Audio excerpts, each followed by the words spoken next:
नमस्कार मित्रों, GS humour में आपका स्वागत है। आशा करता हूँ आप सब लोग बहुत अच्छे होंगे एंड आई विश आप सब लोग बहुत अच्छे ही रहें। तो जैसा आपको पता है जीएस ह्यूमर पर हम लोग अपना पॉलिटी का जो क्विक रिवीजन है उसको कवर कर रहे हैं और इसका जो सोर्सेस रहने वाला है मैं आपको ऑलरेडी इन्फॉर्म कर चुका हूँ, उसके बारे में बता चुका हूँ कि इसका हमारा जो सोर्स रहने वाला है वो है हमारा एम लक्ष्मीकांत। एम लक्ष्मीकांत की जो बुक है 700-800 पेज की जो बुक है उसे मैंने कंपाइल करके कोशिश करी है कि उसके जो सिनॉप्सिस हैं, उसके जो शॉर्ट नोट्स हैं उनके द्वारा मैं आपको वो सारी चीज़ें प्रोवाइड कराऊँ। और इसके थ्रू हम एक बेसिक और एक बहुत जल्दी एक हम ऐसा क्विक रिवीजन ले रहे होंगे जिसके द्वारा हमारा जो एम लक्ष्मीकांत नाम की जो बुक है, आप इस पॉलिटी को बहुत ही जल्दी, इवन मैं कहूँगा जब जिस दिन ये कंप्लीट हो जाएगा, आप ये जो पॉइंट्स होंगे, ये जो आपके नोट्स होंगे, शॉर्ट नोट्स या सिनॉप्सिस होंगे, इनमें के द्वारा आप विद इन अ डे अपने पूरे पॉलिटी को कंप्लीट कर सकते हैं। तो यहाँ हम इसके बारे में सब कुछ देखने वाले हैं और हम इसमें बात करें तो अपना जो चैप्टर की बात करें तो हम यहाँ पर फंडामेंटल राइट के बारे में पढ़ रहे थे। फंडामेंटल राइट में हम आर्टिकल 20 तक कर चुके थे। आर्टिकल 21 से लेके सारे फंडामेंटल राइट्स को आज हम कंप्लीट करेंगे। थोड़ा-सा बड़ा हो सकता है लेकिन हाँ, सबको हम कंप्लीट करके आज निपटा देंगे। बस सीधा डायरेक्ट बात करेंगे, हम सीधे आगे बढ़ेंगे और बस आगे बढ़ने से पहले मैं आपसे एक रिक्वेस्ट करना चाहूँगा, अब तक जीएस मोरू को आपने सब्सक्राइब किया है तो प्लीज़ सब्सक्राइब कर लीजिएगा। आर्टिकल 21 बोलते हैं हम। आर्टिकल 21 क्या कहता है? तो आर्टिकल 21 बताता है हमें जीवन जीने का अधिकार देता है, जिसे बोलते हैं प्राण एवं दैहिक दैहिक स्वतंत्रता। ये बोलता है हमारा आर्टिकल 21। तो आर्टिकल 21 प्राण और दैहिक स्वतंत्रता के बारे में बोलता है कि भाई किसी भी व्यक्ति को जब तक उसे दंड नहीं दिया जा सकता तब तक कि उसने विधि का अतिक्रमण ना करा हो, ठीक है? उसने विधि के अतिक्रमण के अलावा आपको कोई सजा नहीं दी जा सकती। मतलब अन्यथा और कोई आपको सजा नहीं मिलेगी। तो प्राण और जीवन जीने का अधिकार, अगर हम पहले बात करेंगे तो जब प्राण और जीवन जीने का जो अधिकार होता है हमारा, जीवन जीने की जो स्वतंत्रता होती है, दैहिक स्वतंत्रता होती है, इसके बारे में बात करेंगे तो शुरुआत में इनिशियली इसके जो बहुत ही सीमित अधिकार हमें इसमें दिखाई देने को मिलते हैं, जैसे जीवित रहने का अधिकार, आजीविका का अधिकार, ऐसी बहुत छोटी-मोटी यानी बहुत नैरो इसकी हम इंटरप्रिटेशंस देखते हैं।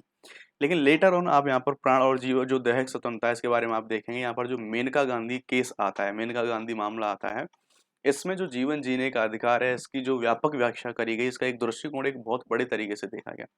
और यहाँ पर जो प्राण और दैहिक स्वतंत्रता का जो अधिकार है, इसके अंतर्गत बहुत सारे जो अन्य अधिकार होंगे उन सबको इसके अंतर्गत मर्ज कर दिया गया। इसमें हम बात करेंगे तो ध्यान रखना है, ये जो सुप्रीम कोर्ट के द्वारा जो मेनका गांधी केस आता है सुप्रीम कोर्ट में, उसमें इस अधिकार की व्याख्या करी गई और बहुत सारे कंपोनेंट्स को इसके अंतर्गत शामिल करा गया। इसमें कौन-सा है, आप यहाँ पहला देख सकते हैं, मानवीय प्रतिष्ठा का जीवन, यानी कि देखो, पहले तो हम सिर्फ जीवन जीने की बात कर रहे थे इनिशियली फेज़ में, लेकिन अब यहाँ पर मेनका गांधी मामले के बाद यहाँ पर मानवीय प्रतिष्ठा, यानी कि एक गरिमापूर्ण और एक मानवीय प्रतिष्ठा के साथ जीवन होना चाहिए। स्वच्छ पर्यावरण का अधिकार, यानी कि आपको पर्यावरण, आपका जो है एनवायरनमेंट का, क्लीन एनवायरनमेंट का भी आपको अधिकार यहाँ पर मिल गया। ये इसी के अंतर्गत आ गए सारे के सारे। हानिकारक उद्योगों के विरुद्ध सुरक्षा, यानी कि आपका जो कुछ आपके आस-पास में जो भी ऐसी इंडस्ट्री लगती है जो कि आपके मानवीय जो स्वास्थ्य है उसको अगर प्रतिकूल रूप से प्रभावित करती है तो उसके विरुद्ध भी आपको सुरक्षा प्राप्त है, आर्टिकल 21 के विरुद्ध।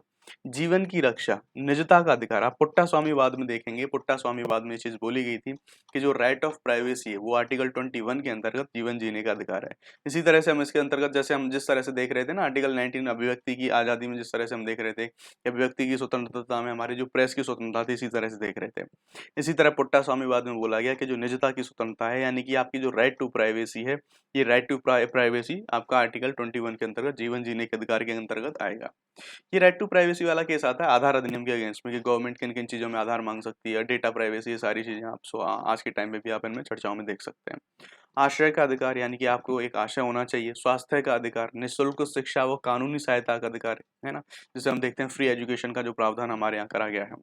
अकेले जेल में बंद रहने से अधिकार, आपने देखा होगा कि ऐसी बात नहीं है आपको कि बस एक ही काल कोठरी टाइप में आपके आस-पास कोई व्यक्ति नहीं है और ऐसे इस तरह से, यानी कि आप जेल में भी बंद रहेंगे तो सब लोगों के पास एक कम्युनिटी की तरह, एक समुदाय के रूप में और एक समूह में आप रहेंगे, ताकि आपका एलिनेशन ना हो, आपकी जो मेंटल पीस है वो डिस्टर्ब ना हो वहाँ पर। अगला बात करेंगे त्वरित सुनवाई का अधिकार, यानी कि अगर हम बात करें आपका कोई केस जाता है सुप्रीम कोर्ट या फिर किसी अन्य कोई भी कोर्ट में जाता है, तो आपको त्वरित सुनवाई का अधिकार है, ये भी अपने आप में एक मूल अधिकार है। हालाँकि ये कितने एप्लीकेबल हो पाते हैं, कितने रियल लाइफ में एग्ज़ीक्यूट हो पाते हैं, ये बात अलग है, बट हाँ, त्वरित सुनवाई का अधिकार, यानी कि सुनवाई है आपकी समय से होनी चाहिए, क्योंकि कई बार क्या होता है, ऐसे भी मामले होते हैं कि ट्रायल पर ही लोग 10-10, 15-15 साल जेल में बंद हो जाते हैं और बाद में फैसला है कि वो तो निर्दोष थे, तो वो व्यक्ति तो 10-15 साल जेल में बंद रह लिया ना बिना बिना कोई सज़ा के भी, जबकि वो सज़ा का हकदार नहीं था, बाद में वो निर्दोष साबित हो गया। तो इन सारी चीज़ों के विरुद्ध में निष्पक्ष सुनवाई का अधिकार, महिला के सम्मान का, सार्वजनिक फांसी का, यानी कि ये नहीं चौराहे पर टांग के आपने किसी को फांसी दे दी। आरटीआई का अधिकार भी इसी के अंतर्गत आएगा, राइट टू इन्फॉर्मेशन, ठीक है? पेंशन का अधिकार, शयन यानी कि सोने का, हम लोगों के लिए बड़ा इंटरेस्टिंग है कि अगर हम सुबह सो रहे हैं तो आगे हमारा कोई पंखा बंद नहीं कर सकता, है ना? सोने का अधिकार है, आराम से आप सोइए, कोई आपको डिस्टर्ब नहीं करेगा। अवसर का अधिकार, सतत विकास, यानी कि मेनका गांधी मामले में, मेनका गांधी केस में आर्टिकल 21 के तहत जीवन जीने के अधिकार के अंतर्गत इसकी जो व्याख्या है बहुत ज़्यादा कर दी गई, व्याख्या को बहुत ज़्यादा ब्रॉड कर दिया गया। आर्टिकल 21 के थ्रू हम मूव करेंगे। आर्टिकल 21 पर मूव करने से 21 का हमने देख लिया, अब आर्टिकल 21 का को हम देख लेते हैं। आर्टिकल 21 का में क्या बोला गया? तो आर्टिकल 21 का बोलता है हमारा कि आपको यहाँ पर okay just a second, okay let's go. Article 21 का बोल रहा है कि शिक्षा का अधिकार, यानी कि राइट टू एजुकेशन के बारे में बोल रहा है। यहाँ पर एक रैपिड रिवीजन है तो हम थोड़ा सा स्पीड को मेंटेन करके चलेंगे सो दैट हम जल्दी से जल्दी इनको कवर कर सकें। शिक्षा का अधिकार बोलता है कि हमारा जो राइट टू एजुकेशन है, तो शिक्षा का अधिकार बोल रहा है कि 6 से 14 वर्ष तक के जो बच्चे हैं, 6 से 14 वर्ष तक के बच्चों को निःशुल्क और अनिवार्य शिक्षा का प्रावधान ये कर होना चाहिए, आर्टिकल 21 का है जो। और इसी को एप्लीकेबल करने के लिए, इसी को फॉलो करने के लिए right to education act 2009 government के द्वारा बनाया गया, जो हम सर्व शिक्षा अभियान इसके तहत जो गवर्नमेंट स्कूल्स में बच्चों के लिए एजुकेशन देखते हैं उसके संबंध में। अब हम मूव कर रहे हैं आर्टिकल 22 पे। 21 देख लिया, 22 देख लेते हैं। निरोध एवं गिरफ्तारी से संरक्षण, यानी कि गिरफ्तारी जो अरेस्टिंग होती है उसमें हमारे क्या-क्या अधिकार होंगे, निरोध क्या होता है, प्रिवेंटिव डिटेंशन क्या होता है, ये सारी चीज़ों को हम यहाँ पर जान रहे होंगे। तो देखो जो अरेस्टिंग होती है, जो हिरासत होती है वो 2 तरीके की होती है, यहाँ पर जो देख सकते हैं आप, हिरासत होती है 2 तरह की। एक दंड विषयक और एक निवारक। दंड विषयक तो ये होती है आपने कोई क्राइम करा, पुलिस ने आपको पकड़ा, आपको कोर्ट में पेश करा, जज ने निर्णय सुनाया, न्यायाधीश के निर्णय के अनुसार बोला कि भाई आपको 2 साल की सज़ा सुनाई जाती है, आपको कारावास में बंद कर दिया गया। उसको बोलेंगे दंड विषयक हिरासत। एक होता है निवारक हिरासत, यानी कि प्रिवेंटिव डिटेंशन इसके बारे में बोलते हैं, निवारक। निवारक एक ऐसी स्थिति होती है जहाँ पर आपको अपराध करने से पहले ही शक के आधार पर आपको गिरफ्तार कर लिया। आपने अभी अपराध करा नहीं है, आप अपराध करने वाले हैं, ऐसा महसूस हो जाए। एग्जाम्पल के तौर पर मान लीजिए कोई ऐसा अलगाववादी नेता टाइप का कोई बंदा है। जम्मू कश्मीर में आपको ऐसी चीजें बहुत देखने को मिलती थी पहले। मान लीजिए आप कोई ऐसे अलगाववादी नेता हैं और आपकी भाषा फिर आपकी क्रियाविधियों से गवर्नमेंट को ये महसूस हो जाता है कि आप कोई ऐसी जनसभा या फिर रैली को संबोधित करने वाले हैं जिसके द्वारा कोई पब्लिक लॉ एंड ऑर्डर है उसको चैलेंज मिल सकता है, उसको डिस्टर्बेंस हो सकता है। तो आप क्या करेंगे, पहले ये क्योंकि उसकी वजह से ये प्रॉब्लम होने वाली है या फिर वो कोई ऐसा अपराध करने वाला है, तो शक के आधार पर या अपराध को होने से पहले ही गवर्नमेंट क्या करेगी, उसको डिटेंट कर लेगी। गवर्नमेंट उसको अरेस्ट करके या तो उसको निरोध कर लेगी, डिटेंट कर लेगी, अरेस्ट कर लेगी। तो इस कंडीशन को बोलते हैं हम निवारक निरोध, यानी कि प्रिवेंटिव डिटेंशन, इस कंडीशन को हम बोलते हैं। तो इस तरह से हिरासत हमने देख लिया कि हिरासत हमारी 2 टाइप की होती है, ठीक है। अब हम बात करेंगे आर्टिकल 22 ए, यानी कि 22 ए क्या कह रहा है। तो ये साधारण कानून के तहत हिरासत में कुछ हमें कानून मिलते हैं। साधारण कानून के तहत हमें कौन-कौन से अधिकार मिलेंगे? तो उस टाइम पर जब हम साधारण कानून के जैसे डिटेंशन के थ्रू और अन्य मामलों में नहीं, बस साधारण कानून के तहत अगर आपको अरेस्ट करा जाता है, तो आपको अधिकार मिलेंगे कि आपको अरेस्ट क्यों करा गया है, उसके बेस की सूचना, कि आप पर कौन-कौन से चार्जेस लगाए गए हैं, क्यों क्यों आपको अरेस्ट करा गया है, तो उसके आधार की सूचना मिलेगी। विधि व्यवसायी से परामर्श, यानी कि आपका जो एडवोकेट, आपका जो वकील है, आपको उससे परामर्श करने का आपको अधिकार दिया जाएगा। और 24 घंटे के अंदर-अंदर आपको मजिस्ट्रेट के समक्ष, यानी कोर्ट में आपको पेश करा जाएगा। यात्रा का समय इसमें शामिल होगा। लेकिन ध्यान रखेंगे ये जो राइट्स मैं आपको बता रहा हूँ, ये विदेशियों को और निवारक जो निरोध में जो लोग अरेस्ट होंगे उनको शामिल नहीं है। अगर सिर्फ साधारण विधि के तहत अरेस्ट होते हैं उन्हीं लोगों को ये अधिकार मिलेंगे। 22 बी के बारे में अगर हम बात करेंगे तो जिन्हें दंड विषयक कानून के तहत अरेस्ट करा जाएगा उनको 22 बी के तहत हम जो बोलेंगे उनको ये अरेस्ट उनको उन लोगों को ये अधिकार मिलेंगे 22 बी के तहत जिनको अरेस्ट करा जाएगा। ठीक है, दंड विषयक जैसा मैंने बताया कि मान लीजिए उन्होंने कोई क्राइम कराया, कोर्ट में ट्रायल चलाया, कोर्ट ने अपना निर्णय सुनाया और अब उनको अरेस्ट करके जो है जेल भेजा गया है। ठीक है, कोर्ट के बेसिस पर। तो ये बेसिकली बात करेंगे हम तो नागरिक और विदेशियों मिले हुए हैं, ठीक है, इसके बिना, ठीक है, नागरिक और विदेशी दोनों को इसमें राइट मिले हुए हैं दंड विषयक कानून के तहत। यहाँ पर क्या करा जाएगा कि जो सलाहकार बोर्ड होता है उसके बिना मैक्सिमम 3 माह तक जेल में आपको रख सकते हैं, ठीक है। मैक्सिमम 3 माह तक, अगर जब सलाहकार बोर्ड के बिना, और अगर सलाहकार बोर्ड ने अनुमति दे दी तो फिर आगे भी इस चीज को फर्दर प्रोसीड कर सकते हैं। हालांकि वो एक लिस्ट प्रक्रिया होती है, उसमें हाईकोर्ट के जजेस वगैरह ये सारे लोग शामिल होते हैं। ठीक है, तो 3 माह जेल इसमें रख सकते हैं और निरोध का आधार बताना होगा और आदेश के विरुद्ध प्रतिवेदन करने के लिए, यानी कि किस वजह से इनको अपील वगैरह करने का अधिकार भी आपको दिया जाएगा। अब हिरासत शक्तियों की बात करते हैं, यानी कि गिरफ्तार करने की शक्तियां किन किन को प्राप्त हैं, ठीक है। तो जैसे केंद्र स्तर पर, राज्य स्तर पर किस किस लेवल पर कौन कौन सी शक्तियां प्राप्त हैं, तो संसद के स्तर पर अगर हम बात करेंगे तो निवारक, रक्षा और विदेशी मामले और सुरक्षा, इन मामलों को लेके संसद आपको अरेस्ट कर सकती है, ठीक है। यानी कि अगर हम बात करेंगे तो निवारक यानी कि प्रिवेंटिव डिटेंशन कौन करेगा, स्टेट गवर्नमेंट नहीं बल्कि सेंट्रल गवर्नमेंट करेगी। प्रिवेंटिव डिटेंशन मैंने आपको बता दिया, पहले ही अरेस्ट करना। रक्षा के मामलों में हुए, विदेशी मामलों में हुए और सिक्योरिटी के मामलों में हुए, इन मामलों में जो हिरासत की शक्तियां होंगी वो केंद्र सरकार के पास है। विधानमंडल के पास जो हम बात करेंगे, विधानमंडल और संसद के पास कौन सी, ऊपर वाली जितनी शक्तियां थी ये वाली, ये केवल पार्लियामेंट के पास ही ध्यान रखेंगे। लेकिन विधानमंडल और संसद दोनों के पास कौन-कौन सी शक्तियाँ हैं? तो कोई आवश्यक वस्तु की आपूर्ति के लिए जो हिरासत की शक्तियाँ हैं वो स्टेट के पास भी हैं और संसद के पास तो है ही हैं। कोई जैसे मान लीजिए डेली नीड्स की हमारी जो गुड्स हैं, डेली नीड्स के हमारे जो सामान हैं, जो हम डेली लाइफ में यूज़ करते हैं, उनकी आपूर्ति के हिसाब से, उनकी सप्लाई के हिसाब से जो है इनको भी शक्तियाँ दी गई हैं। सार्वजनिक व्यवस्था और राज्य की सुरक्षा के लिए भी संसद और राज्य दोनों को ये जो शक्तियाँ दी गई हैं हिरासत की, ये मिली हुई हैं, ठीक है? आर्टिकल 22 हमने यहाँ पर देख लिया। अब यहाँ तक हमारा देख लेते हैं हम कि यहाँ पर हमारा जो स्वतंत्रता के ये जो अधिकार थे, ये हमारे कंप्लीट हो चुके थे। अब हम बात करेंगे शोषण के विरुद्ध अधिकार। शोषण के विरुद्ध अधिकार में मैंने आपको आर्टिकल 23 और आर्टिकल 24 बताया था। हम आर्टिकल 23 के बारे में बात कर लेते हैं। आर्टिकल 23 बोलता है मानव दुर्व्यापार और बाल श्रम का निषेध। तो मानव का दुर्व्यापार क्या होता है?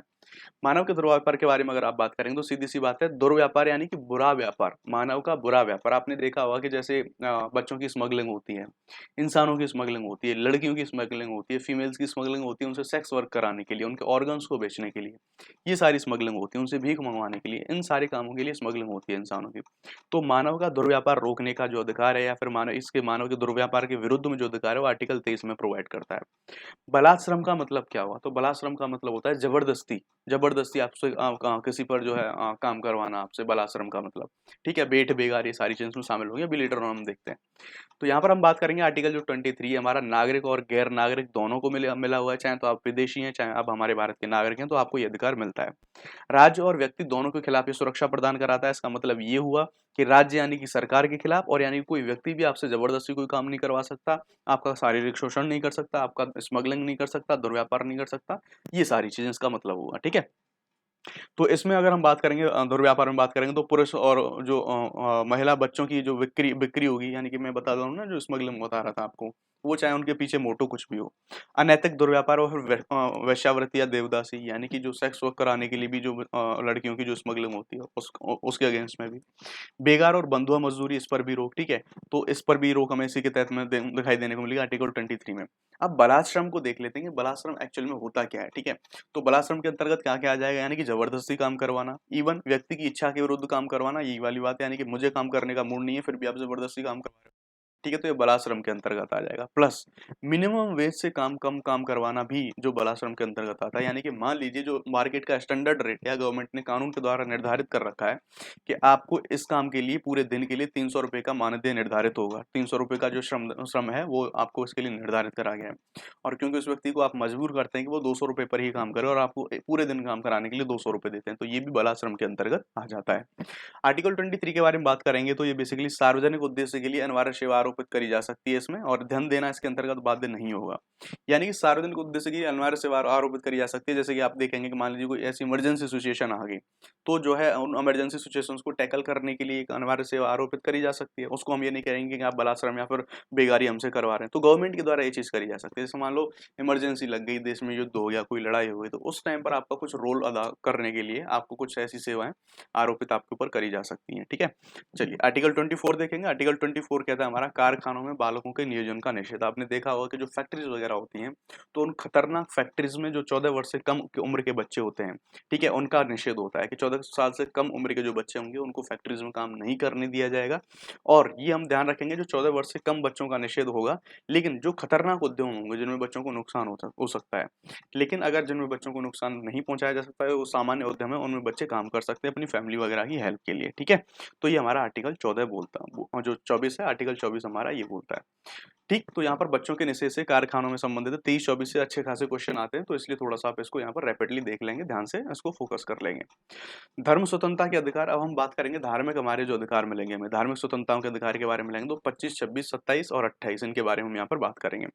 आर्टिकल 25 हमारा क्या कहता है? आर्टिकल 25 हमारा कहता है कि पहली बात तो हम ये देखेंगे कि हमें बेसिकली जो धर्म की स्वतंत्रता के अधिकार होंगे, आर्टिकल 25 बोलता है कि हमें अंतःकरण व धर्म को अबाध रूप से मान्य आचरण और प्रचार करने की जो है स्वतंत्रता होगी। करण का मतलब क्या होता है? मान लीजिए कोई भी धर्म है, मुझे उस धर्म के अपने अंदर उसको बसाने का अधिकार हो जाएगा। उस धर्म को मानने का मुझे अधिकार है, ठीक है? मेरा जो मन करेगा मैं उस भगवान की पूजा करूँगा, मेरा जो मन करेगा मैं उस धर्म के लिए अपनी याचनाएँ करूँगा। उस धर्म के अपने जो सिद्धांत होंगे, वैल्यूज़ होंगे, उनको इनकलकेट करूँगा और उसी तरह और ये जो अपने जो आचरण और उसका आचरण भी यानी कि उसी धर्म के अकॉर्डिंगली अपनी मेरी जो एक्टिविटीज़ होंगी उनको करूँगा और अपने धर्म के लिए प्रचार करने का जो अधिकार होगा वो भी मेरा मूल अधिकार है आर्टिकल 25 के तहत। अब आर्टिकल आर्टिकल 25 का ये धर्म का जो अधिकार मिला हुआ है ये नागरिक और गैर नागरिक दोनों को प्राप्त है, जैसा आप यहाँ पर देख सकते हैं। लेकिन आप ध्यान रखेंगे, आप ये तो बोल सकते हैं कि मेरी मर्जी है, मैं कोई भी धर्म अपनाऊं, कोई भी अंतःकरण करूं, कुछ भी मानूं, कुछ भी आचरित करूं। लेकिन आपको ये ध्यान रखना होगा कि ये जो धर्म की सारी चीजें होंगी, इसमें आप अपनी इसको, ये आपको पूरी प्राइवेसी है, पूरी इंडिपेंडेंसी है कि आप अपना कोई भी धर्म मान सकते हैं, आपके ऊपर कोई जबरदस्ती नहीं। लेकिन ध्यान रखेंगे, यदि आप अपना धर्म बदलते हैं, आप धर्मांतरण करते हैं, तो वो दबाव स्वरूप नहीं होना चाहिए, वो जबरन धर्मांतरण नहीं होना चाहिए, लालच देके आपसे धर्मांतरण नहीं कराया जाना चाहिए। ठीक है, दबाव में या धमकी देके धर्मांतरण नहीं होना चाहिए, वो आर्टिकल 25 के तहत नहीं आएगा। तो इसमें धार्मिक विश्वास और आचरण दोनों के दोनों शामिल होंगी, यानी कि जो भी मैं धार्मिक अपने मेरे विश्वास हैं और जो भी मैं उस धर्म के अकॉर्डिंगली जो भी आचरण कर रहा हूँ, वो सारी चीजें इसके अंतर्गत शामिल हो जाएंगी। ठीक है, आर्टिकल 25 के तहत ही हम देखेंगे हमारा जो कृपाण धारण करने का जो सिख धर्म के वो मानने का अंग हो जाएगा। आपने देखा होगा कि जो सिखों का जो एक चाकू टाइप का जिसे वो कृपाण बोलते हैं, उसको धारण करने का उनको वो अधिकार है। उसको आप ये नहीं बोल सकते कि सिक्योरिटी के लिए खतरा है, क्योंकि वो जो पंच ककार हैं उनमें से एक उनका जो कृपाण है, ठीक है, केश कंघी कृपाण है ना, और ये सारी चीजें होती हैं उनमें। तो ये जो कृपाण है उन पंच ककारों में से, ये उनके धर्म का एक विशेष जो एक मामला है, और उनका जो कृपाण धारण करने का अधिकार है, ये उनका धार्मिक अधिकार है। आप उनको इस थ्रेट के आधार पर आप उनको उनसे इस धर्म के अधिकार को नहीं छीन सकते। तो आर्टिकल 25 हमारा ये बोल चुका है। ठीक है, अब चलिए आर्टिकल 26 देख लेते हैं। 26 हमारा क्या कह रहा है। आर्टिकल 26 के बारे में बात करेंगे तो यहाँ पर देख सकते हैं आप, धार्मिक कार्य के प्रबंधन की स्वतंत्रता। 25 में तो हम बात कर रहे थे कि हम खुद कुछ भी मानेंगे, लेकिन आर्टिकल 26 कह रहा है कोई भी आप धार्मिक कार्य करें, आप कोई भंडारा करें, आप कोई जमात एस्टेब्लिश करें, आप कोई मस्जिद में कोई नमाज एस्टेब्लिश करें, भागवत कथा, आप जो भी आपके जितने भी धार्मिक कार्य हैं, उनके मैनेजमेंट की स्वतंत्रता आपको पूरी होगी। उनके प्रबंध की स्वतंत्रता, धार्मिक कार्य होंगे उनके प्रबंध की स्वतंत्रता आपको आर्टिकल 26 के तहत मिलती है। ठीक है, तो इसके तहत आपको क्या मिल जाएगा, कोई भी आप अपनी जो धर्म की जो संस्था है, उसकी धर्म की संस्था की स्थापना कर सकते हैं, कोई भी इंस्टीट्यूशन की स्थापना करेंगे, और उसके पोषण के भी आपको अधिकार होंगे, यानी कि उस संस्था को आपने स्थापित तो कर लिया, अब उस संस्था को आपको आगे फर्दर चलाना कैसे है।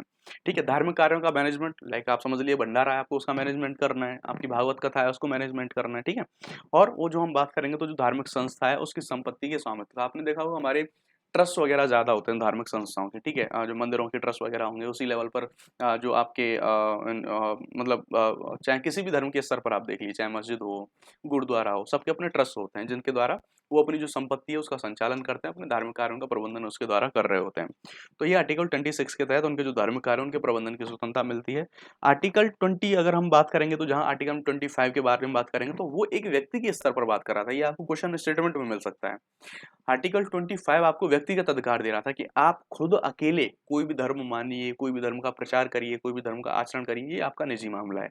लेकिन जो आर्टिकल 27 है वो आपको सामूहिक धार्मिक गारंटी देता है। भाई आप कोई धार्मिक कार्य का कोई प्रबंधन करेंगे तो ऐसी बात तो है नहीं आप अकेले कर लेंगे, बहुत सारे लोग कलेक्टिव होंगे उसमें, आप कुछ भी कोई धार्मिक कार्य क्यों ना कर रहे हो। ठीक है, तो आर्टिकल 26 है वो हमारे एक सामूहिक अधिकार हो जाता है।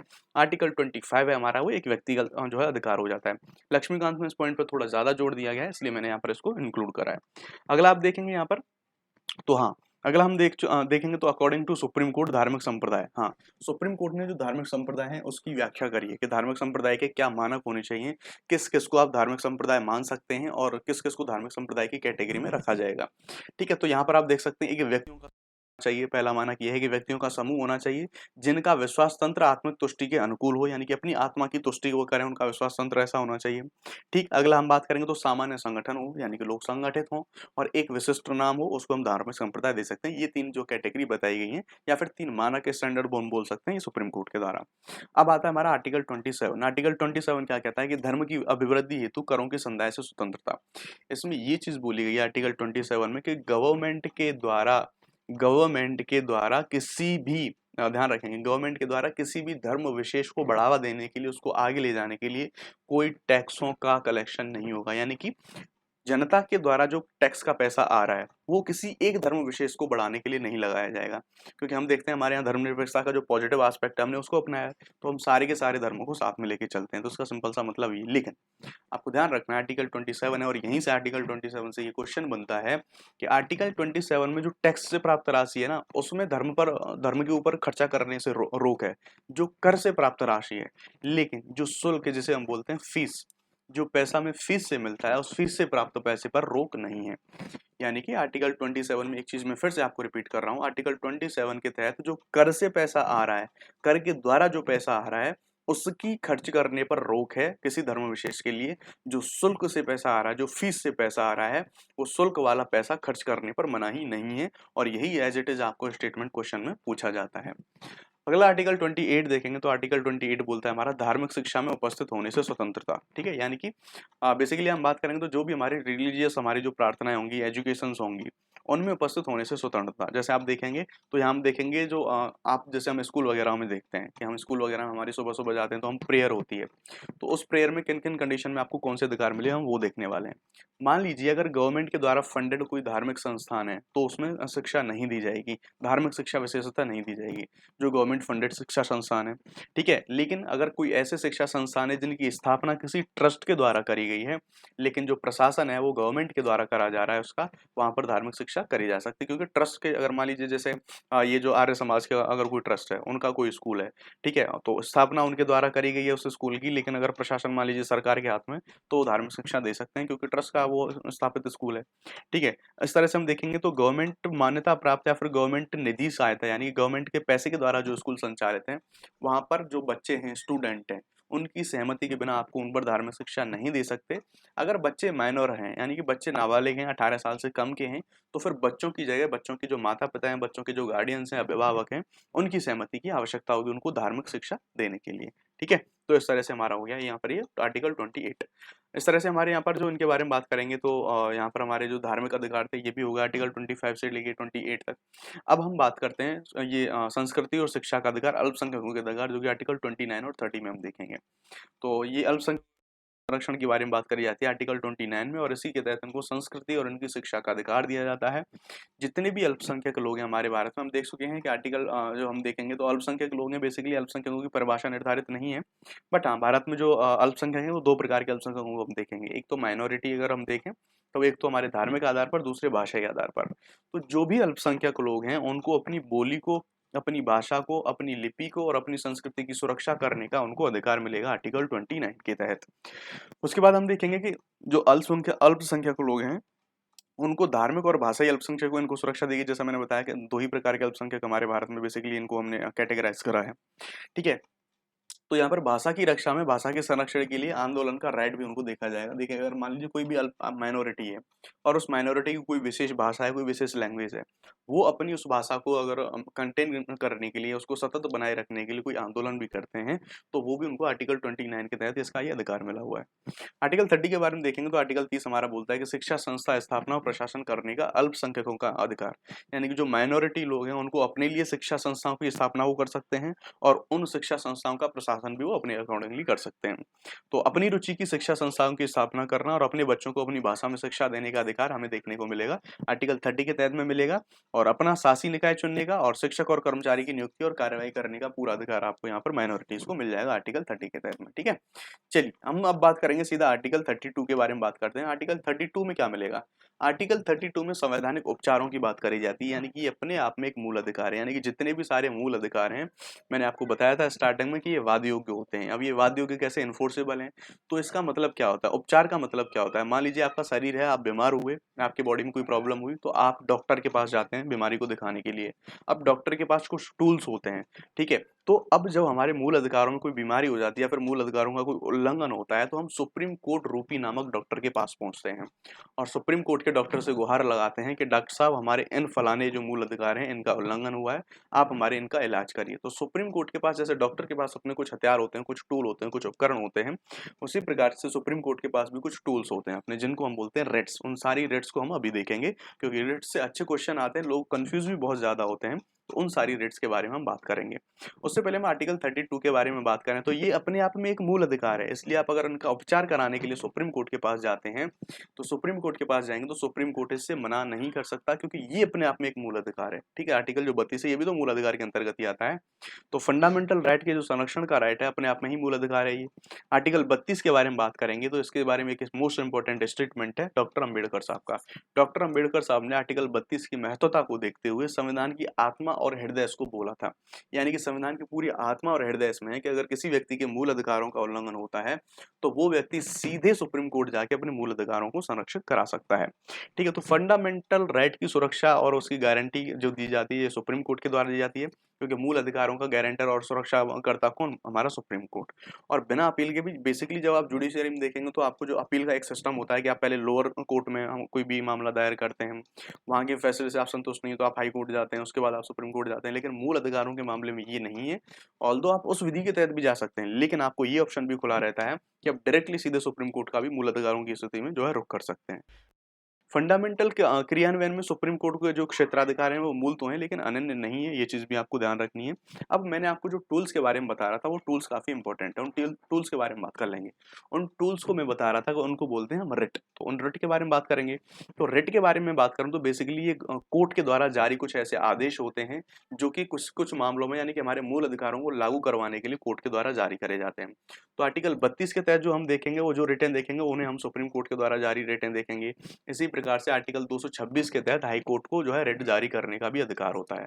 लेकिन एक चीज़ को आपको ध्यान रखना है कि जो सुप्रीम कोर्ट है वो केवल और केवल जो है जो सुप्रीम कोर्ट है वो केवल रिट जारी कर सकता है हमारा ये जो मूल अधिकारों के मामले में। लेकिन जो हमारा जो हाई कोर्ट है वो मूल अधिकारों के अलावा अन्य मामलों में भी रिट जारी कर सकता है। उसी तरह से जब हम सुप्रीम कोर्ट के पास जाते हैं अपने मूल अधिकारों को लागू करवाने के लिए, तो आप देखेंगे कि सुप्रीम कोर्ट मना नहीं कर सकता क्योंकि आर्टिकल 32 अपने आप में मूल अधिकार है। लेकिन जब आप हाई कोर्ट के पास जाते हैं अपने मूल अधिकारों के लिए तो हाई कोर्ट कर भी सकता है, नहीं भी कर सकता। हाई कोर्ट बाध्य नहीं है आपके मूल अधिकारों का संरक्षण करने के लिए, क्योंकि आर्टिकल 226 जो है जिसके थ्रू वो रिट जारी करता है वो अपने आप में मूल अधिकार नहीं है। इस चीज को आप ध्यान रखेंगे। ठीक है, तो जो रिट्स है हमारी उनको न्याय का झरना भी कहा जाता है, बिकॉज इन्हीं रिट्स के द्वारा जो कोर्ट है वो हमारे मूल अधिकारों को जो है इंश्योर करते हैं, एग्जीक्यूट करते हैं। ठीक है, तो जैसा मैंने आपको बताया यहाँ पर एक चीज आप इंपोर्टेंट जो फैक्ट है वो ध्यान रख लेंगे कि आजादी से पहले यानी कि 1950 से पहले जब हमारा संविधान लागू होता है तो उससे पहले रिट जारी करने का अधिकार सिर्फ 3 हाई कोर्ट्स को होता था। कलकत्ता, बंबई और मद्रास, इन 3 हाई कोर्ट को ही रिट जारी करने का अधिकार होता था। द मोस्ट इंपॉर्टेंट फैक्ट है, स्टेटमेंट में कभी पूछ सकता है या ऑप्शन में 1 2 3 करके आपको ऐसे कभी पूछ सकता है। यानी कि 1950 से पहले कौन-कौन से 3 हाई कोर्ट को ये रिट जारी करने का अधिकार होता है, तो आपका ये कलकत्ता हो जाएगा, बंबई हो जाएगा और मद्रास हो जाएगा। ठीक है, इन्हीं 3 हाई कोर्ट को ये अधिकार होता है। उसके बारे में अगर हम आगे बात करेंगे तो सुप्रीम कोर्ट मैंने बताया ओनली फंडामेंटल राइट के लिए रिट जारी करेगा। हाई कोर्ट अन्य मामलों के लिए भी रिट जारी कर सकता है, क्योंकि तो इसलिए हम अगर बात करेंगे तो जो रिट के न्यायिक अधिकार हैं वो हाई कोर्ट के ज्यादा हो जाते हैं और सुप्रीम कोर्ट के कम हो जाएंगे। क्यों? न्यायिक अधिकारों की हम बात करेंगे तो जैसा मैंने आपको बताया नहीं, हाई कोर्ट मूल अधिकारों के अलावा अन्य मामलों के लिए भी रिट जारी करेगा, जबकि सुप्रीम कोर्ट सिर्फ और सिर्फ केवल मूल अधिकारों के मामले में रिट जारी कर सकता है। ठीक है, अब हम बात करें तो जो सुप्रीम कोर्ट है एक व्यक्ति या गवर्नमेंट के खिलाफ रिट जारी कर सकता है, लेकिन हाई कोर्ट अपने राज्य के क्षेत्र के लिए जो रिट जारी कर सकता है। इसलिए जो हम बात करेंगे जो रिट का क्षेत्रीय न्यायाधीश क्षेत्राधिकार है वो सुप्रीम कोर्ट का ज्यादा है। ठीक है, तो अगर हम बात करें तो जो यानी कि हाई कोर्ट सिर्फ अपना ही एरिया है उसी उसी एरिया के लिए अपना जो है रिट जारी कर सकता है उसी एरिया के अकॉर्डिंगली। ठीक है, और सुप्रीम कोर्ट के रिट के बारे में मैंने आपको बता दिया कि सुप्रीम कोर्ट जो अगर आप उसको मूल अधिकारों को संरक्षण के लिए जाते हैं आर्टिकल 32 के तहत तो वो मना नहीं कर सकता। हाँ, हाई कोर्ट इसके लिए बाध्य नहीं है, वो मना कर सकते हैं, उनके विवेकानुसार ये काम होता है। ठीक है, अब चलिए हम इन टूल्स को बात कर लेते हैं कि इन टूल्स को हम क्या बोलते हैं और इनका क्या क्या काम है। तो पहली जो रिट आ जाती है उस पहली रिट का रिट से ध्यान रखेंगे, आपको क्वेश्चन भर भर के आते हैं कोई भी एग्जाम क्यों ना हो। ठीक है, तो ये जो प्रैक्टिस सीरीज हमारी घटना चक्र पूर्वावलोकन की चल रही है आप उसमें भी इन चीजों को देख सकते हैं। तो जब रिट के बारे में हम बात करेंगे तो हम देखेंगे बंदी प्रत्यक्षीकरण पहली हमारी जो रिट हो जाती है, इसको इंग्लिश में हम बोलते हैं हैबियस कॉर्पस। अब बंदी प्रत्यक्षीकरण का मतलब क्या हुआ, तो इसका आप नाम ही समझने की कोशिश करिए कि बंदी प्रत्यक्षीकरण यानी कि इसका मतलब होता है कि बंदी को जो आप जिस व्यक्ति को आपने बंदी बना रखा है उसको हमारे समक्ष प्रस्तुत करिए। तो ये बात बोलता कौन है? ये बात बोलता है हमारा कोर्ट, यानी कि जो हमारा इस रिट को जारी कर रहा है जो कोर्ट। तो कोर्ट इस रिट को जारी करने वाला कोर्ट उस व्यक्ति को जारी करता है जिसने किसी व्यक्ति की इलीगल किसी व्यक्ति को बंधक बनाया हुआ है, अरेस्ट करा हुआ है। ठीक है, तो ये जो है गवर्नमेंट के खिलाफ भी और जो प्राइवेट के खिलाफ भी, यानी कि हमारे प्राइवेट व्यक्ति भी तो किसी को बंधक बना के बैठा सकता है, तो उसके खिलाफ भी और सरकार के खिलाफ दोनों के खिलाफ हमें ये मिला हुआ है। ठीक है, यानी कि इसका मतलब ये होता है गवर्नमेंट जो कोर्ट है वो ये आदेश जारी करती है कि आप ब्रिंग द बॉडी, इसको हम बोलते हैं ब्रिंग द बॉडी, यानी कि जिस व्यक्ति को आपने इलीगली आपने उसको बंधक बना के रखा हुआ है उसका शरीर आप हमारे सामने प्रस्तुत करिए। शरीर इसका मतलब ये नहीं डेड बॉडी, यानी कि उस व्यक्ति को आप हमारे सामने प्रस्तुत करिए। तो ये जबरन में हिरासत के विरुद्ध होता है, आपने मान ली जबरदस्ती हिरासत कर लिया। और सार्वजनिक प्राधिकरण और व्यक्तिगत के विरुद्ध, यानी कि चाहे तो वो कोई गवर्नमेंट अथॉरिटी है, फिर चाहे वो पुलिस हो कोई भी हो, उसने अगर किसी को बंधक बनाया हुआ है या फिर कोई प्राइवेट व्यक्ति हो अगर उसने भी किसी व्यक्ति को बंधक बना लिया। आप देख लेते हैं ना बहुत सारे ऐसे काम हो जाते हैं पैसे के लेन देन के मामले में, कोई किसी व्यक्ति को बंधक बना लेता है कि आजा बैठ जा, जब तक तेरे घर वाले पैसे नहीं देंगे तब तक तुझे नहीं छोड़ेंगे। तो उन सब सारी चीजों में भी हमें देखने को मिलता है। तो ये कब जारी किया जाता है, किसके लिए जारी किया जाता है, ये मैंने आपको बता दिया। अब ये देख लेते हैं कि इसे कब जारी नहीं किया जा सकता। ठीक है, तो इसको हिरासत कानून में जारी नहीं किया जा सकता। यानी कि हिरासत कानून में जो मैंने आपको बताया था कि मान लीजिए पुलिस ने पकड़ा, कोई उसने क्राइम करा, कोर्ट ने सजा दी और अब उस व्यक्ति को जेल में डाल दिया गया है। तो उस वो हो गया हमारा हिरासत कानून के तहत जो उनका जो अरेस्टिंग हुई है। तो उस कंडीशन में आप ये इसको जारी नहीं करवा सकते, क्योंकि ये तो अवैधानिक जो हमारी अरेस्टिंग है, उसके अगेंस्ट में इसको अप्लाई करा जाता है, ना कि हिरासत कानून के तहत में। ठीक है? अवमानना से कार्रवाई, तो जो अटेम्प्ट जो कंटेम्प्ट होता है, कंटेम्प्ट के द्वारा कोई कार्रवाई कर रही है, जैसे हम कोर्ट ऑफ कंटेम्प्ट बोले या फिर संसद को का भी आपने कोई कंटेम्प्ट कर दिया है वहां पर, ठीक है? तो अगर किसी की अवमानना आपको करी है तो उसके थ्रू आपको जो सजा मिली है, तो उस कंडीशन में भी आप इस रिट को जारी नहीं करवा सकते हैं। कोर्ट की हिरासत, वही वाली बात कि अगर आपको कोर्ट ने जेल भेजा है तो भी आप इसको नहीं जारी करवा सकते। हिरासत न्यायालय के कार्यक्षेत्र से बाहर हो तब भी आप इसको जारी नहीं करवा सकते। तो ये सब कुछ संधि प्रत्यक्षीकरण यानी हमारा जो हैबियस कॉर्पस है उसके बारे में। अगला अगर हम देखते हैं तो अगला हमारी जो रिट है, ये रिट रहने वाली हमारी परमा आदेश, दूसरी रिट। तो आप इसके नाम को ही जानने की कोशिश करेंगे, ठीक है? परम आदेश, ठीक है? तो इसको हम पता है इंग्लिश में बोलेंगे हम इसको मैंडमस, यानी कि आप इसके नाम से समझने की कोशिश करिए थोड़ा सा कि परम आदेश यानी कि आदेश कौन दे रहा है? कोई परम दे रहा है। परम आदेश यानी कोई बड़ा, यानी कि जो हायर अथॉरिटी है वो अपनी लोअर अथॉरिटी को आदेश दे रही है। किन कंडीशंस में आदेश दे रही है? यानी कि जो कोर्ट होगा वो किसी सार्वजनिक अधिकारी को या फिर कोई लोअर कोर्ट है उसको आदेश देगा उस काम को करने के लिए जो काम करना उसका जो है कर्तव्य था। मान लीजिए एग्जाम्पल के तौर पर, मैं आपको एक एग्जाम्पल के तौर पर देता हूँ, जैसे मान लीजिए कोई सार्वजनिक प्राधिकारी या फिर जैसे मान लीजिए कोई गवर्नमेंट ऑफिसर है, आपके एरिया का पटवारी ले लीजिए, आप अपने पटवारी के पास गए, आपको कोई डॉक्यूमेंट बनाना है और वो डॉक्यूमेंट सिर्फ वही पटवारी बना सकता है और कोई उस डॉक्यूमेंट को बना नहीं सकता। आप उस पटवारी के पास गए कि लेखपाल जी मेरे को ये काम करवाना, आप ये काम कर दिए, उसने आपको चिल्ला के भगा दिया, वो आपका काम नहीं कर रहा है, आपके मूल अधिकारों का हनन हो गया। आप सीधे कोर्ट में गए, ठीक है, कि मानिए ये हमारा मूल अधिकार था, इन्होंने ये हमारा काम नहीं करा और इन्होंने इनका यही नहीं का ये कर्तव्य था, इन्होंने ये काम नहीं करा। कोर्ट मैंडेमस जारी करेगा उनके अगेंस्ट में परमाधिकार लेख जारी करेगा, उनको कोर्ट में बुलाएगा कि आप कोर्ट में आके जवाब दीजिए कि ये आपका लीगल कर्तव्य था, आपका विधिक कर्तव्य था कि आपके अलावा इस काम को कोई नहीं कर सकता, आपने काम किया क्यों नहीं, अब आप हमें जवाब दीजिए आके। तो इसको बोलते हैं मैंडेमस, ठीक है? तो सार्वजनिक अधिकारी के विरुद्ध में या फिर लोअर कोर्ट के विरुद्ध में उनके जो उन्होंने उनका जो काम नकारा है उसके संबंध में उनसे पूछा जाता है। तो ये सार्वजनिक इकाई हुआ, निगम हुआ, अधीनस्थ लोअर कोर्ट हुआ, प्राधिकरण हुआ और गवर्नमेंट हुआ, इनके खिलाफ इसको जारी करा जा सकता है। लेकिन जारी किसके खिलाफ नहीं करा जा सकता, हम हर रिट के बारे में ये देखेंगे किस किस के अगेंस्ट में जारी करा जाएगा, किस किस के अगेंस्ट में जारी नहीं करा जाएगा। ध्यान रखना, टू द पॉइंट हम चल रहे हैं, कोई इधर उधर की बात नहीं होती, तो थोड़ा सा फोकस्ड रहें, थोड़ा फोकस्ड रहने की कोशिश करें, बिकॉज आप यहाँ लक्ष्मीकांत पढ़ रहे हैं, कोई मजाक नहीं है। लक्ष्मीकांत अपने आप में बहुत स्टैंडर्ड बुक है, तो अगर जब आप समझ लीजिए इस पर ग्रेस्प हो गया तो फिर सब्जेक्ट आपका पूरा ऑलमोस्ट कंप्लीट है ये। आगे हम इसके बारे में बात करेंगे, तो जब हम बात कर रहे हैं मैंडेमस के बारे में, तो हम इसको किसके अगेंस्ट में जारी नहीं करवा सकते? तो देखो, इसको हम जारी नहीं करवा सकते निजी व्यक्ति के खिलाफ, ठीक है?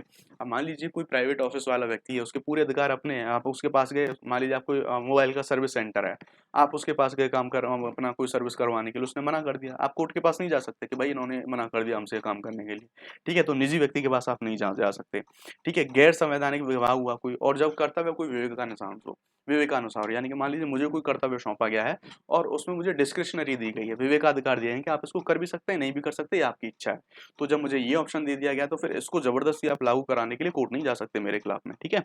उसके बाद संविदात्मक दायित्व, जो हम देखेंगे ना, कॉन्ट्रैक्ट बेस पर अगर कोई रिस्पॉन्सिबिलिटी मिली हुई है तो उसको अभी आप एप्लीकेबल कराने के लिए आप जो है परमाधिकार लेख, जो परमादेश जो हम बोलते हैं, उसको आप करा जा सकता है। और द मोस्ट इंपॉर्टेंट जहां से क्वेश्चन पूछा जाता है, राष्ट्रपति और गवर्नर के खिलाफ और हाई कोर्ट के जो चीफ जस्टिस होते हैं उनके खिलाफ भी आप ये जो हमारा परमाधिकार जो हमारा होता है, परमादेश नाम का जो रेट होता है, इसको हम जो है जारी नहीं करा सकते, ठीक है? किसके लिए जारी होगा, क्या है, ये सारी चीजें हमने देख ली। अब हम देखते हैं अगला, प्रतिषेध, ठीक है? प्रतिषेध को इंग्लिश में बोलते हैं प्रोहिबिशन। आपने बहुत सारी जगहों पर, जब भी आप कहीं किसी ऑफिसेज वगैरह में गए होंगे, हॉस्पिटल्स वगैरह में गए होंगे, तो आपने वहां पर देखा होगा एंट्री इज प्रोहिबिटेड ऐसे लिखा होता है। तो उसका मतलब ये होता है कि रोका गया है, आपको वहां से रोका जा रहा है, प्रोहिबिट करा जा रहा है, प्रतिषेध करा जा रहा है आपको वहां पर जाने से। तो आप इसी को सोचिए, इसका मतलब होता है रोकना, ठीक है? अब ये किसके खिलाफ जारी करी जाती है और क्यों जारी करी जाती है? तो ये हायर कोर्ट के द्वारा, हायर कोर्ट यानी कि जो उच्च न्यायालय ऊपर के जो कोर्ट होते हैं उनके द्वारा लोअर कोर्ट के लिए जारी करी जाती है। क्यों जारी करी जाती है? मान लीजिए जब हम एग्जाम्पल के तौर पर देखें, तो अगर हम यहाँ पर देखें, जैसे मैं आपको हायर की बताऊं, ठीक है? तो हायरार्की हम कोर्ट की देखेंगे तो सबसे नीचे हमारे लोअर कोर्ट होते हैं, उसके बाद यहाँ पर बीच में हमारे हाई कोर्ट होंगे और सबसे ऊपर सुप्रीम कोर्ट होंगे। तो मान लीजिए एग्जाम्पल के तौर पर हम लेते हैं यहाँ पर जो कोई जिला न्यायालय है, उस जिला न्यायालय ने कोई ऐसा काम कर रहा है, वो कोई मतलब ऐसा काम करने वाले हैं, कोई ऐसा मामला सुनने वाले हैं जो कि उनके न्यायिक क्षेत्राधिकार में आता ही नहीं है, और वो इतने बड़े मामले को सुनने के लिए बैठे गए हैं। तो क्या करेगा, यानी कि इनका हायर कोर्ट कौन कौन हुआ, सुप्रीम कोर्ट और हाई कोर्ट। तो इनमें से कोई भी, क्योंकि दोनों इनके हायर कोर्ट हुए, तो इनमें से कोई भी इनके लिए प्रोहिबिशन नाम की रिट जारी करेगा और ये बोलेगा कि भाई जिस मामले को आप सुनने वाले हो, जिस मामले के बारे में आप कार्यवाही करने वाले हो, वो आपके अधिकार क्षेत्र में तो आता ही नहीं है, आपको तो अथॉरिटी नहीं है उस काम को करने के लिए, तो आप इस काम को कैसे कर सकते हो। ठीक है, तो ये रिट जारी करी जाती है जिसे बोलते हैं हम प्रोहिबिशन, यानी कि अपने न्याय क्षेत्र से बाहर काम करने के लिए को रोकने के लिए ये प्रोहिबिशन नाम की जो रिट है उसको जारी करा जाता है। लेकिन ध्यान रखेंगे जो प्रोहिबिशन रिट है ये केवल न्यायिक और जो अर्ध न्यायिक जो निकाय होंगे, न्यायिक यानी कि हमारे कोर्ट्स वगैरह, अर्ध न्यायिक कुछ हमारे ऐसे ट्रिब्यूनल्स वगैरह भी आ जाते हैं, बहुत सारी चीजें अर्ध न्यायिक आ जाती हैं, यानी कि जो आदि प्रशासनिक हो आदि न्यायिक हो उनके उनके खिलाफ ही जारी करा है। प्रशासनिक का जो और जो प्रशासनिक प्राधिकरण और जो विधायी निकाय होंगे और जो निजी जो निकाय होंगे उनके खिलाफ जो प्रतिषेध है उसको जारी नहीं करा जा सकता। तो किस किस के खिलाफ जारी कर रहे हैं, किस किस के खिलाफ जारी नहीं कर रहे हैं, ये ध्यान रखेंगे। ध्यान रखना प्रतिषेध में और उत्प्रेषण में, यानी कि प्रोहिबिशन में और सर्टेरी में सबसे ज्यादा लोगों को कंफ्यूजन होता है, इसलिए इसको ध्यान से सुनेंगे। आपने अगर ये क्लास कर ली तो मैंने बहुत लोगों को, मेरी जो अकेडमी में क्लासेस होती है मैंने वहां पर भी बहुत लोगों के डाउट्स को क्लियर करा है। तो आप ध्यान रखेंगे, ये अगर एक बार आपने ध्यान से सुन लिया तो जीवन पर्यंत आपका डाउट इसके संबंध में खत्म हो जाएगा। तो प्रोहिबिशन को तो मैंने आपको बता दिया, अब हम बात करते हैं सर्टेरी के बारे में, जिसको हम बोलते हैं उत्प्रेषण के बारे में। तो उत्प्रेषण को इंग्लिश में बोलते हैं सर्टेरी। इसका मतलब क्या होता है, इसका मतलब होता है प्रमाणित होना या फिर सूचना देना। ठीक है, तो ये बेसिकली अधीनस्थ न्यायालय के लिए जो है जारी करी जाती है, लंबित मामलों के स्थानांतरण के लिए इसका यूज करते हैं। और ये निवारक और सहायक या फिर उपचारात्मक होती है। कैसे कैसे होती है, पहले मैं आपको यहाँ पर बताना चाहूंगा, कंपैरिजन करना चाहूंगा आपका, ये जो उत्प्रेषण है और हमारा जो प्रतिषेध है, यानी कि प्रोहिबिशन के और सर्टेरी, इन दोनों के बीच में क्या अंतर है। देखो, प्रोहिबिशन जो हमने जारी कराई थी कोर्ट से, तो प्रोहिबिशन उस कंडीशन में जारी होगी कि कोई मामले की सुनवाई हुई नहीं है, वो मामले की सुनवाई होने से पहले ही कोर्ट ने रोक दिया। मैंने बताया ना कि हाई कोर्ट ने जो ऑर्डर जारी करा था कि नहीं नहीं नहीं, आप अभी इस काम को मत करिए, ये आपके अधिकार क्षेत्र से बाहर है। ठीक है, तो उस काम को होने से पहले ही अगर रोक दिया गया, तब उस टाइम पर हम जारी कर रहे थे आपका प्रतिषेध है। लेकिन उत्प्रेषण जो है, सर्टेरी जो है, उसमें काम को हो जाने के बाद भी हम जो है उसके जारी करवा सकते हैं। मान लीजिए कोई ऐसा फैसला था, कोई केस था, अब इसी कंडीशन, सेम कंडीशन को हम रिपीट करते हैं। लोअर कोर्ट है, उस लोअर कोर्ट के द्वारा किसी जो है फैसले पर अपना मतलब किसी मामले पर अपना फैसला दिया गया, और वो उनकी रेंज में आता ही नहीं था, उनको उसकी अथॉरिटी थी नहीं, लेकिन उनको पता नहीं, भूलवश गलती से कैसे भी कुछ भी हुआ, उन्होंने फैसला दे दिया। अब ये फैसला तो हो चुका है, अब इसका काम पहले तो रोक नहीं पाए, पहले रोक देते तो प्रतिषेध लग जाता वहां पर। लेकिन फैसला हो जाने के बाद अगर उसमें कोई सुधार करना है, और तब वो जब दूसरा जो हायर कोर्ट, तब हायर कोर्ट उस मामले को अपने पास मंगवाता है, अपने पास ट्रांसफर करवाता है कि भाई फलाना मामले में तुम्हारी अथॉरिटी नहीं थी उस केस को सुनने की, तुमने तब भी उस पर अपना फैसला दे दिया, अब उस मामले को आप हमारे पास भेजिए, उस मामले को आप हमारे पास जो है ट्रांसफर करिए, और उसमें आपसे जो गलतियां हुई हैं या फिर आपने जो फैसला दिया है उससे इतर हम कुछ और अलग फैसला देंगे, या फिर जो सुनवाई जो भी अपने अकॉर्डिंगली जो भी उसमें विधि सम्मत कार्रवाई होगी वो करेंगे वो। तो यानी कि मामला कंप्लीट हो जाने के बाद उसका उपचार करते हैं, यानी कि बीमारी उसमें कब हुई, यानी कि जब लोअर कोर्ट ने, उनको अथॉरिटी नहीं थी, उन्होंने सुनवाई करी, लेकिन अब उसी का उपचार करने के लिए, इसीलिए हम इसको बोलते हैं निवारक तो है ही है, यानी कि पहले से तो ये रोक ही सकते हैं रेट के द्वारा, लेकिन उपचारात्मक हम इसलिए बोलते हैं कि भले ही उनको अथॉरिटी नहीं थी, उन्होंने तब भी सुन लिया, तो उनसे जो गलती हो गई उस गलती का उपचार हम करेंगे, जो सर्टेरी हमारी इस रेट के द्वारा। ये अंतर होता है इन दोनों रेट्स में, आपको इसको ध्यान रखना है। तो निवारक तो होती ही होती है, सहायक फिर उपचारात्मक भी होती है, यानी कि अगर किसी लोअर कोर्ट ने डिसीजन दे दिया जो उनकी अधिकारिता में आता ही नहीं था, तो उस डिसीजन को अब सही करने के लिए हायर कोर्ट उस मामले को अपने पास ट्रांसफर करवाएगा, तब उस पर दोबारा सुनवाई करेगा। ये मतलब होता है। ठीक है, तो न्याय क्षेत्र में कमी हो या फिर कानून में खराबी के आधार पर भी इसको जारी करा जा सकता है। कानून में खराबी के आधार पर, यानी कि मान लीजिए कोई कानून था उस टाइम पर, और उस कानून में यानी कि मान लीजिए कोई कानून बनाया गया था लोअर कोर्ट के द्वारा, ठीक है, और उस लोअर कोर्ट के द्वारा वो जो कानून बनाया गया उसमें प्रॉब्लम थी, कमी थी, कोई बेकारी थी, तो उसको सही करने के लिए भी हायर कोर्ट इसको जारी कर सकती है। तो ध्यान रखेंगे, न्यायिक, अर्ध न्यायिक और जो प्राधिकरण है, ठीक है, न्यायिक और अर्ध न्यायिक जो प्राधिकरण है, और व्यक्ति के अधिकार भी प्रभावित करने वाले जो प्रशासनिक प्राधिकरण है, उनके खिलाफ इसको जारी करा जा सकता है। हाँ, विधिक निकाय, और यहाँ पर बात करें विधिक निकाय होंगे और जो निजी निकाय होंगे उनके लिए इसको जारी नहीं करा जा सकता। तो अब मैं आशा करता हूँ आपको बेसिक बेसिक सा एक गेम है, ठीक है, जो मामले ट्रांसफर करवाने होंगे उन मामलों के लिए, तो हमारा सर्टेरिया उसको जारी करा जाएगा। सिंपल सा एक बेसिक जो आप अंडरस्टैंडिंग रख लीजिए कि जो हमारा बात करेंगे आप अगर प्रतिषेध के बारे में बात करेंगे तो कोई मामला कोई काम होने से पहले जारी करी जाएगी। लेकिन अगर केस की सुनवाई हो चुकी है या फिर मामले का ट्रांसफर करवाना है तो उस कंडीशन में हमारी जो सर्टेरिया जो उत्प्रेषण है उस रिट को जारी करा जाएगा। इतना सिंपल सा अंतर है बस। कॉन्सेप्ट समझ गए होंगे तो कभी नहीं भूलने वाले आप इसको अब, ठीक है। चलिए 5वें रिट के बारे में हम बात करते हैं जिसे बोलते हैं अधिकार प्रच्छा, है ना, इंग्लिश में इसको बोलते हैं को वारंटो। इसका मतलब होता है बाई वॉट एन अथॉरिटी, ठीक है, बाई वॉट एन अथॉरिटी। इसका मतलब ये होता है मान लीजिए कोई भी सार्वजनिक पद है यानी कोई भी सरकारी नौकरी है, सरकारी नौकरी का कोई भी पद है और उस व्यक्ति मान लीजिए इलीगल रूप से पर बैठ गया, मान लीजिए भर्ती में धांधली करके भ्रष्टाचार के द्वारा कैसे भी उस पर बैठ गया और वो लीगली उसका उस पर राइट नहीं बनता, तो उस पद पर जिस पद पर वो व्यक्ति बैठा है उस पद की लीगलिटी को चेक करने के लिए ये रिट उस व्यक्ति के अगेंस्ट में जारी करी जाती है। उससे पूछा जाता है बाई वॉट एन अथॉरिटी, यानी कि किस अथॉरिटी से आप इस पद पर बैठे हुए हैं, क्या आपका विधिक अधिकार इस पर बनता है कि नहीं, ठीक है। तो ये इस चीज को जानने के लिए जो अधिकार परीक्षा यानी को वारंटो नाम का जो हमारा रिट है इसको जारी करा जाता है। तो लोक हमारा कार्यालय इसके अवैध जो अनाधिकरण है इसको रोकता है ये। लेकिन ध्यान रखेंगे एग्जाम में ये पूछ लेता है कि जो को वारंटो नाम की जो रिट है इसे किसके विरुद्ध जारी नहीं कर सकते, तो जो मंत्रियों के कार्यालय होते हैं और जो निजी कार्यालय होते हैं सिर्फ इनके लिए उसको जारी नहीं करा जा सकता। तो आशा करता हूँ 5 और रिट होंगी आपको ये आसानी से समझ में आ गई होंगी, कॉन्सेप्ट आपका इसको एकदम क्लियर हो गया होगा। अगर समझ में आ गया है तो कमेंट में आपका जो है रिव्यू जरूर ड्रॉप करके जाए, ठीक। चलिए नेक्स्ट हम देखेंगे अपना अगला हमारा 32वां पूरा जो आर्टिकल है ये हो चुका है। 33वां आर्टिकल हम देखेंगे। देखो आप इस चीज पे ना जाइए कि रेटिंग कैसी है या फिर क्या है। देखो अगर आप शॉर्ट नोट्स या फिर सिनॉप्सिस पढ़ रहे हैं ना तो वो ये नहीं है बड़े बड़े सजा सजा के फैला फैला के, जस्ट आप कंटेंट पर ध्यान दीजिए कि क्वालिटी ऑफ कंटेंट कैसी है। आप अगर 800 पेज की लक्ष्मी 700-800 पेज की लक्ष्मीकांत को आप अगर कंपाइल करके सिर्फ कुछ ही A4 साइज के पेजेस में ला रहे हैं तो डेफिनेटली वो सीधी सी बात है चीजें वहां पर कंप्रोमाइज तो होंगी ना। अदरवाइज मतलब ही क्या हुआ आप उसको एज इट इज छाप के अगर रख दें तो शॉर्ट नोट्स का मतलब ही यही होता है कि वो चीजें आपको हौच पौच होती दिखाई देनी चाहिए, ठीक है। चलिए आर्टिकल 33 हम देख लें। तो आर्टिकल 33 हमारा क्या कहता है। आर्टिकल 33 संसद को अधिकार देता है, ठीक है, संसद को अधिकार दे रहा है ना कि राज्यों के विधानमंडलों को। संसद को अधिकार देता है कि जितने भी हमारे पैरामिलिट्री फोर्सेस हैं, सशस्त्र बल हैं, पैरामिलिट्री फोर्सेस में हमारे सारे आ जाएंगे, सीआरपीएफ और ये आईटीबीपी, ठीक है, एसएसबी आपका ये आ जाएगा, आरपीएफ आ जाएगी, ये सारे मतलब जितने भी हमारे जो सॉरी सीआरपीएफ हुआ और आपका आईटीबीपी हुआ, असम राइफल्स हुआ, एसएसबी हुआ, ठीक है, ये सारे पैरामिलिट्री फोर्सेस में आ जाएंगे हमारे। और जो सशस्त्र बल होंगे, जो पुलिस वाले लोग होंगे या फिर हमारी जो खुफिया एजेंसीज होंगी और वो यानी कि इंटेलिजेंस के लोग होंगे, आईबी हुआ, रॉ हुआ, ठीक है, ये एनआईए वगैरह में जितने भी लोग हुए, तो इन सब लोगों के मूल अधिकार हैं उन पर रीजनेबल रिस्ट्रिक्शंस लगाए जाते हैं। किसके द्वारा, संसद के द्वारा, कानून बनाने के द्वारा। क्यों होता है ऐसा भाई, क्यों होता है ऐसा? इसलिए होता है अगर मान लीजिए एक व्यक्ति हमारा जो है बात कर लीजिए एक व्यक्ति सेना में है, आर्मी में है, एक व्यक्ति बॉर्डर पे है, बॉर्डर पे अपनी ड्यूटी कर रहा है। अब वो अगर अपने मूल अधिकारों की बात वहां पर करने लग गया कि अरे मेरा मूल अधिकार है कि मुझे मान लीजिए आर्टिकल 21 के तहत जीवन जीने के अधिकार के तहत मुझे शयन का अधिकार है, मुझे सोने का अधिकार है, मुझे कोई नहीं जगा सकता, मुझे जब मन करेगा सोऊंगा। दुश्मन सीमा पर खड़ा है, अगला सो रहा है, ऐसा पॉसिबल है? नहीं। तो वो अपने उनके जो विधिक कर्तव्य हैं, उनके जो अपने रोल हैं, अपनी भूमिका का वो बेहतर तरीके से निर्वहन कर सकें, इसलिए संसद के द्वारा उनके जो मूल अधिकार हैं उनको कम कर दिया जाता है, उनको रिस्ट्रिक्ट है।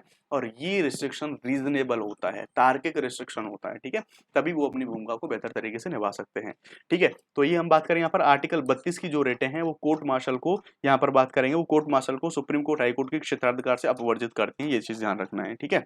आर्टिकल 34 के बारे में हम देखेंगे। तो आर्टिकल 34 बोलता है हमारा कि मार्शल लॉ में जो मूल अधिकार होंगे प्रतिबंध। मार्शल लॉ का मतलब क्या होता है, मान लीजिए ऐसी अगर भगवान करे कभी हमारे देश में ऐसी स्थिति ना बने पर संवैधानिक प्रावधान है, क्या पता कभी ऐसी कोई सिचुएशन क्रिएट हो जाए कि मान लीजिए अगर हमारा जो नॉर्मल सामान्य प्रशासन है वो फेल हो जाता है किसी भी स्थिति में, चाहे युद्ध हो जाए चाहे कुछ भी हो जाए, तो क्या करते करा जाता है, सेना का शासन लगा दिया जाता है। सेना की स्ट्रिक्टनेस आपको पता ही है, किसी सेना कितनी कड़ाई से काम करती है। अनुशासन के मामले में और कड़ाई के मामले में सेना के सामने कौन टिक सकता है भला। तो कोर्ट मार्शल का मतलब वो ये होता है कि सामान्य प्रशासन को सस्पेंड करके पूरी तरह से खत्म करके सेना का शासन चला दिया जाता है। सेना का शासन यानी कि अब सेना ही सब कुछ काम करेगी, सारे प्रशासन के जितने काम होंगे, जितने फैसले होंगे, सेना ही सारे काम को करेगी, मिलिट्री के अंडर में सब कुछ आ जाएगा।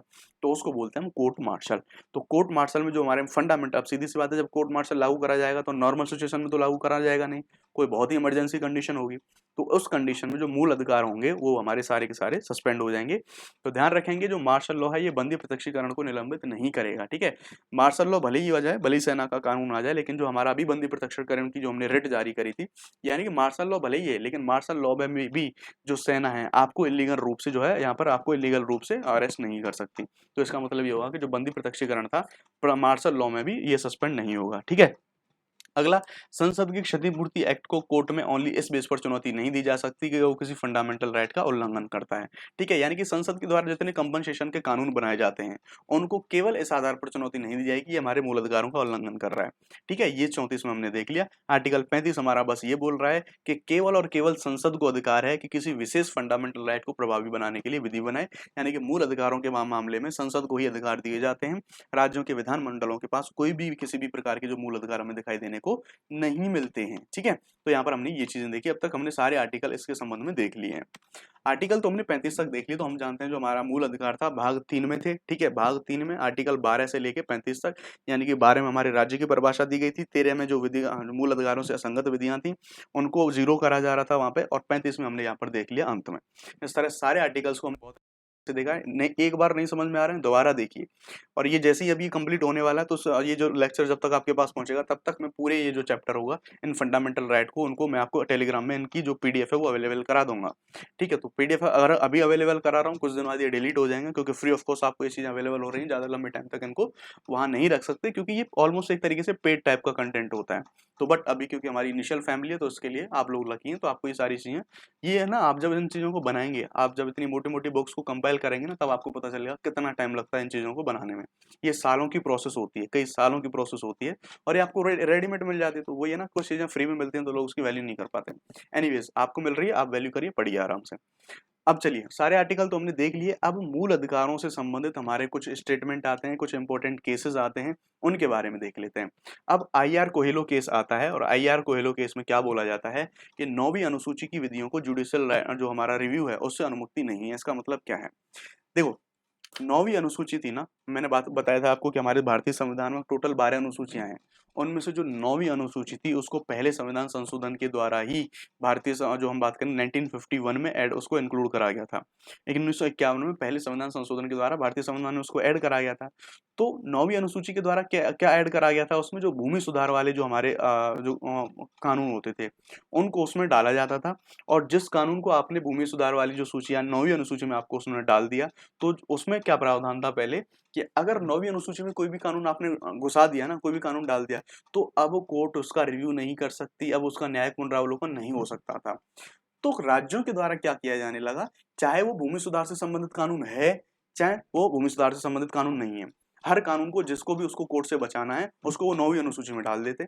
कोर्ट ने कहा कि ये तो मिसयूज कर रहे हैं ये लोग इसका। कोर्ट ने आईआर कोहेलो नाम के केस में अपना एक वर्डिक्ट दिया, और उस वर्डिक्ट में बोला कि अब तक आपने जो गेम खेलना था वो खेल लिया, वो काफी हो गया।